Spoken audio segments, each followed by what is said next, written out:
हम सब एक बटन दबाते हैं और कैब हमारे दरवाजे पर हाजिर हो जाती है ना? कमाल की सुविधा।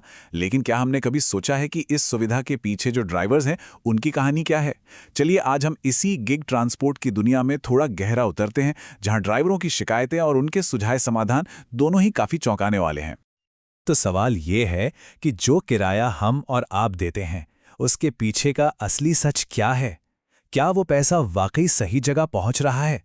आइए इस किराए के पूरे गणित को समझने की कोशिश करते हैं और देखते हैं कि ये सिस्टम ड्राइवरों के लिए कितना फायदेमंद है या नहीं है। देखिए, ड्राइवरों की असली लड़ाई सिर्फ कम कमाई से नहीं है, बल्कि उस पूरे सिस्टम से है जो उन्हें चला रहा है। चलिए जरा करीब से देखते हैं कि वो कौन सी बड़ी वित्तीय मुश्किलें हैं जिनसे वो रोज दो चार होते हैं। ड्राइवरों की सबसे बड़ी और बुनियादी शिकायत क्या है? वो है किराए में हेरफेर। सीधा साधा आरोप है कि उनकी मेहनत का सही मोल नहीं दिया जा रहा। ये एक ऐसी समस्या है जो सीधे सीधे उनकी रोजी रोटी पर असर डालती है। और ये समस्या यहाँ और भी गहरी हो जाती है। सोचिए जरा, एक ड्राइवर कैब चला रहा है, लेकिन उसे किराया मिल रहा है एक ऑटो का। और अगर कोई ऑटो चला रहा है, तो उससे पैसे मिल रहे हैं एक बाइक राइड के। मतलब ये तो सीधा सीधा उनकी कमाई में कटौती है। ड्राइवरों के ही शब्दों में कहें तो बाइक राइड्स का तो किराया लगभग शून्य के बराबर कर दिया गया है। ये सिर्फ एक लाइन नहीं है, बल्कि इस सिस्टम की एक बहुत कड़वी सच्चाई है।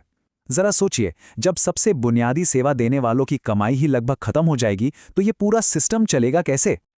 किराए की ये हेराफेरी तो बस एक पहलू है।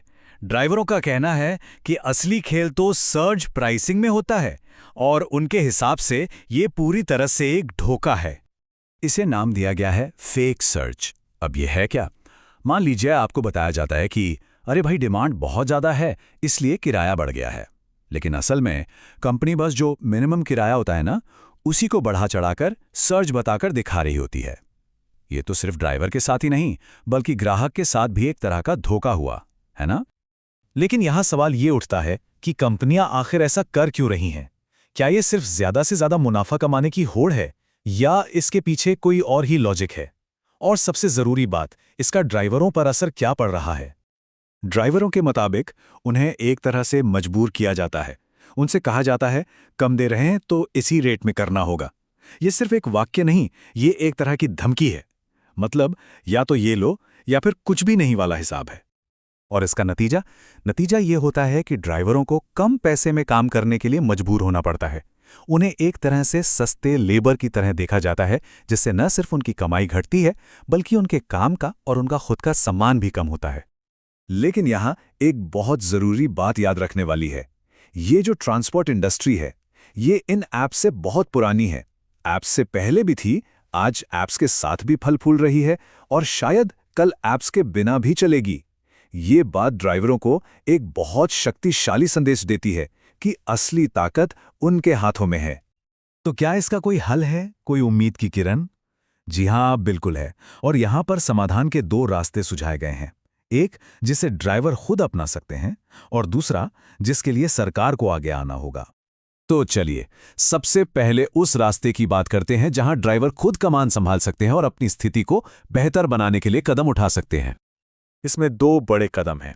पहला, आत्मनिर्भर बनना, मतलब अपने लोकल ऑफलाइन पिकअप और ड्रॉप पॉइंट्स बनाना। और दूसरा, जो शायद सबसे ज्यादा जरूरी है, वो है एकजुट होना। एक ऐसी मजबूत यूनियन बनाना जो इन बड़ी कंपनियों के एकाधिकार को सीधी चुनौती दे सके। अब आते हैं दूसरे रास्ते पर, और वो है सरकारी हस्तक्षेप। ड्राइवरों का मानना है कि अब वो वक्त आ गया है कि सरकार इस पूरे खेल के लिए कुछ पक्के नियम कानून बनाए। तो ड्राइवरों की मांगें क्या हैं? बहुत सीधी और साफ हैं।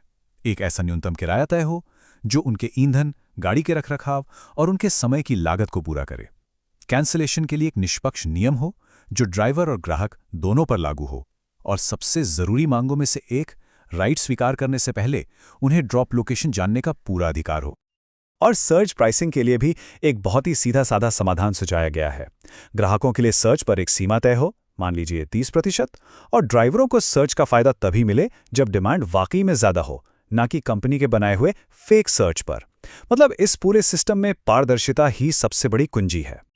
तो ये सभी विचार और शिकायतें सिर्फ कागज पर तो नहीं रह सकती है ना, इन्हें सुना जाना भी जरूरी है। तो आइए देखते हैं कि ड्राइवर्स अपनी आवाज़ सही अधिकारियों तक आखिर कैसे पहुंचा सकते हैं। और अच्छी बात यह है कि शिकायत करने और सुझाव देने के लिए कई रास्ते मौजूद हैं। स्टेट ट्रांसपोर्ट कमिश्नर से लेकर सरकारी शिकायत पोर्टलों तक ऐसे कई मंच हैं जहां ड्राइवर अपनी बात को रख सकते हैं और बदलाव की मांग कर सकते हैं। तो कुल मिलाकर ये लड़ाई सिर्फ पैसों की नहीं है। ये लड़ाई है पारदर्शिता की, सम्मान की और अपनी मेहनत के सही मूल्य की। ये एक ऐसे सिस्टम की मांग है जो इंसानों को एल्गोरिदम और टेक्नोलॉजी से ऊपर रखे। तो आखिर में ये एक बड़ा सवाल हमारे सामने खड़ा होता है। इस गिग इकोनॉमी के लिए एक निष्पक्ष, एक फेयर भविष्य बनाने की जिम्मेदारी आखिर है किसकी? क्या ये सिर्फ कंपनियों का काम है या फिर इसमें सरकार, ड्राइवर्स और हम जैसे ग्राहकों को भी अपनी अपनी भूमिका निभानी होगी? अगली बार जब कोई कैब बुक करें तो इस सवाल पर जरूर सोचेगा।